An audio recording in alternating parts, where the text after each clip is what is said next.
नमस्कार किसान भाइयों, हमारे चैनल पर आपका एक बार फिर से स्वागत है। आज हम बात करेंगे कि जैसे मान लीजिए हम कोई बिल्डिंग तैयार करते हैं या कोई अपना मकान तैयार करते हैं, जब तक हमारी उसकी नींव ही पुख्ता नहीं होगी तो वो हमारा मकान कितने दिन चलेगा। तो आज सबसे पहली जो हमारे जो कृषक बंधु हैं, वो जो एक फसल का जो मतलब कार्य करते हैं, उसमें सबसे पहला जो चीज़ है वो है बीज उपचार। तो उसी के ऊपर आज हम डॉक्टर साहब से बात करते हैं। तो डॉक्टर साहब, हमारे चैनल में आपका एक बार फिर से स्वागत है। धन्यवाद। देखिए, जो हमारे किसान भाई हैं, जी, अक्सर या कहना चाहिए ज़्यादातर जी, हमारे किसान भाई बीजों का उपचार हुँ, नहीं कर रहे हैं। हुँ, अगर वो बीज किसी संस्था से नया लाए हैं, तो वो उपचारित किया हुआ होता है। हुँ, लेकिन आज भी हमारे अधिकांश किसान भाई अपने घर का बीज प्रयोग करते हैं हुँ, और 3 से 4 सालों में ही वो बदलते हैं।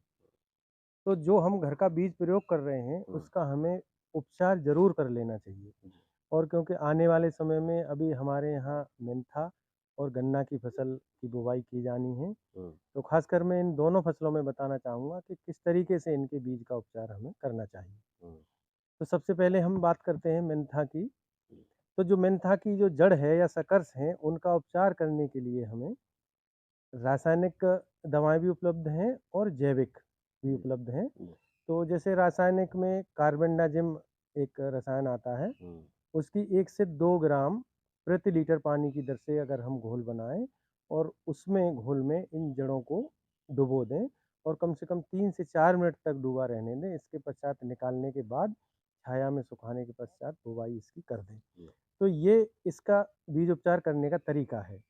अब इस बीज उपचार करने से हमें फ़ायदा क्या मिला? जी, तो सबसे पहला फ़ायदा तो ये है कि क्योंकि बीज उपचार किया हुआ रहेगा, तो हमारे जो भी बीज था उसका जमाव ज़्यादा होगा, यानी जमाव प्रतिशत ज़्यादा रहेगा। जी, और जमाव प्रतिशत जब ज़्यादा रहेगा, तो हमें कम बीज की आवश्यकता पड़ेगी।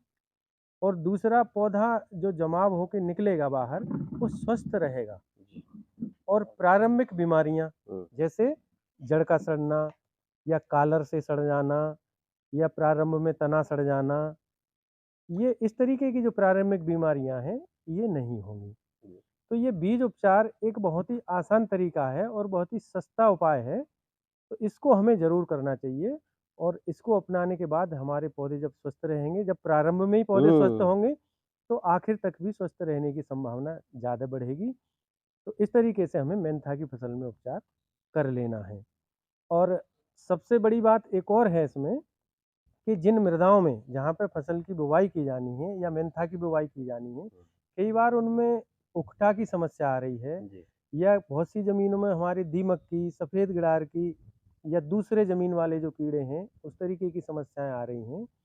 तो इन भूमियों का उपचार भी हमें करना चाहिए, जो कि हमारे किसान भाई बहुत ही कम कर रहे हैं। हुँ, और इनके लिए बहुत ही अच्छे जैविक फफूंदीनाशी और जैविक कीटनाशी उपलब्ध हैं।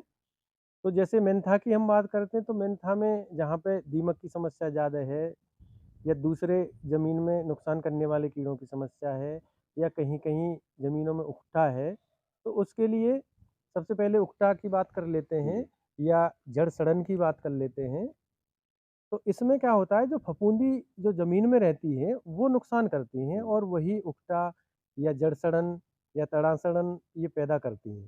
जी, तो हमें इससे बचने का तरीका ये है कि भूमि का उपचार भी हम एक ट्राइकोडर्मा जैविक फफूंदीनाशी आता है, उससे कर देना चाहिए।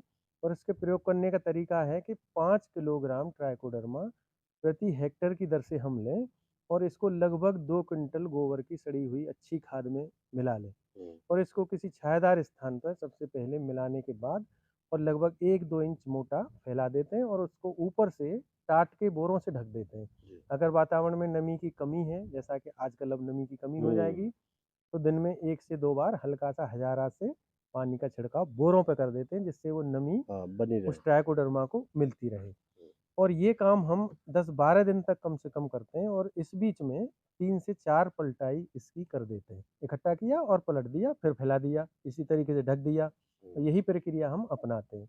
और इसके बाद 10 से 12 दिन बाद सारे खाद सहित ट्राइकोडर्मा को इकट्ठा करके और अंतिम जुताई के समय, यानी सुबह-शाम के समय, हुँ, धूप हुँ, में नहीं हुँ, क्योंकि ये फफूंदी है, हुँ, और सुबह-शाम के समय खेत में इसको मिला देते हैं। तो ये जो हमारी फफूंदी जनित जो हुँ, बीमारियाँ हैं, हुँ। जो ज़मीन से लग रही हैं, वो खत्म नहीं वो सब खत्म हो जाती हैं और एक तरीके से सारी बीमारियों को ये जो फफूंदी जनित हैं, उनको नियंत्रित करता है। इसी तरीके से हम अगर कीड़ों की बात करें, तो दीमक है, सफ़ेद गिडार है या जड़ वाली सुड़ी है, इस तरीके के जो ज़मीन में रह के हुँ, नुकसान करते हैं कीड़े, उनके लिए एक जैविक कीटनाशी आता है हमारे पास, विवेरिया बेसियाना। और ठीक इसकी मात्रा भी बिल्कुल यही रहेगी, तरीका भी बिल्कुल यही रहेगा प्रयोग करने का। लेकिन अगर किसी किसान भाई के यहाँ दोनों तरीके की समस्याएँ लगती हैं हुँ, ज़मीन में, हुँ।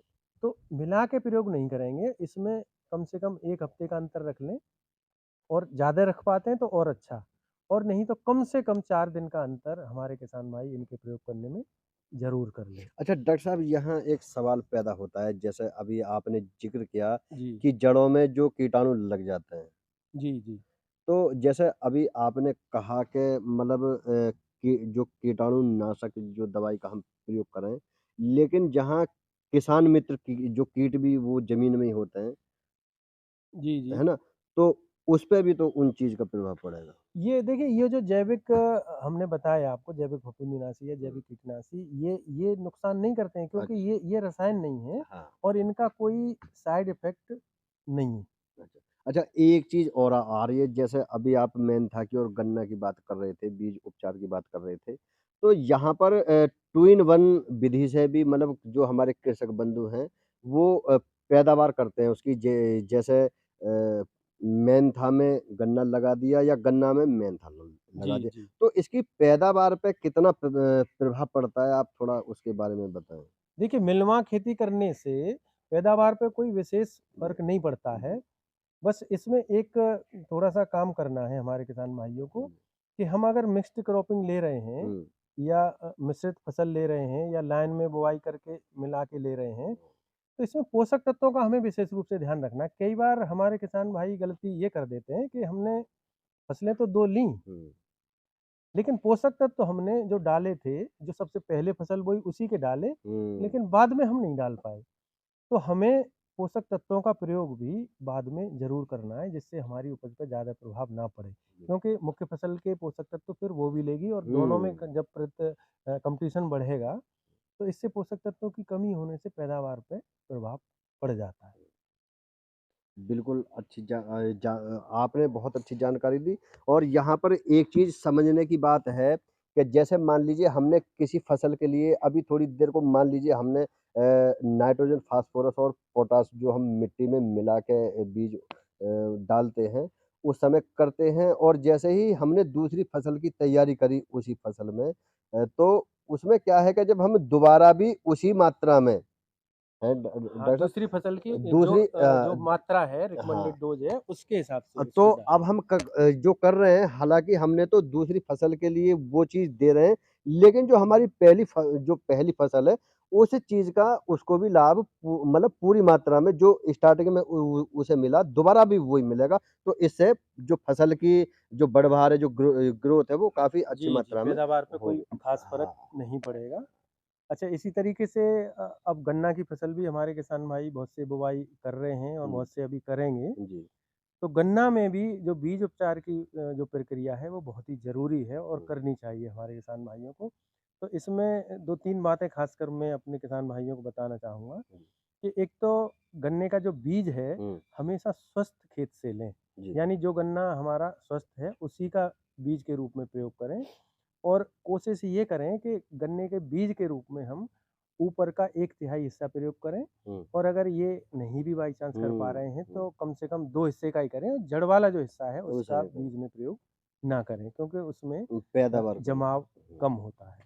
तो एक तो ये बात रही और दूसरा क्योंकि गन्ने में भी बहुत सी बीमारियाँ जब फसल उग जाती है, उसके हुँ, बाद बहुत सी बीमारियाँ लगती हैं, जैसे ग्रासी सूट है, कंडुआ है, एक उकठा है, इस हुँ, तरीके की कई बीमारियाँ लगती हुँ, हैं।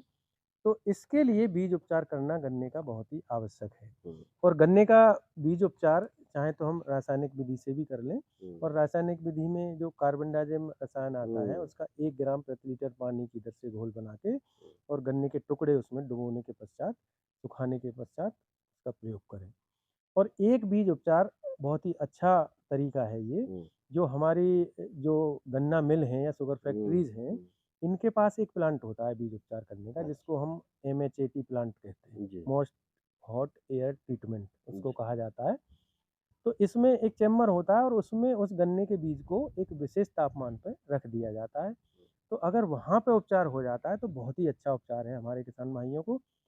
चाहे वो मिल से बात कर लें, अगर वो हुँ, कर पाते हैं तो ये करा लेंगे ना, तो हुँ, जितनी बीमारियाँ हैं हुँ, उनसे बचाव होगा। और चाहे वो मिल वाले थोड़ा-सा ही उपचार कर दें, तो उससे हम कम से कम स्वस्थ बीज अपना हुँ, बना सकते हैं। क्योंकि खड़ी फसल में जो गन्ने में बीमारियाँ लगती हैं, उनका कोई ख़ास इलाज हम हुँ, नहीं कर पाते हैं। कीड़ों का इलाज तो अच्छे से कर हुँ, लेते हैं, हुँ, उनकी रोकथाम अच्छे से कर लेते हैं, लेकिन हुँ, बीमारियों का हम बहुत हुँ, ढंग से, कारगर तरीके से नहीं कर पाते। हाँ, रोकथाम नहीं क्योंकि कर ईख पाते की हैं। फसल बड़ी हो जाती है, उसमें भी थोड़ा-सा जी, चलने-फिरने में जी। दिक्कत आती है। तो इसका गन्ने का बीज उपचार ही बहुत आवश्यक है हाँ। दूसरी फसलों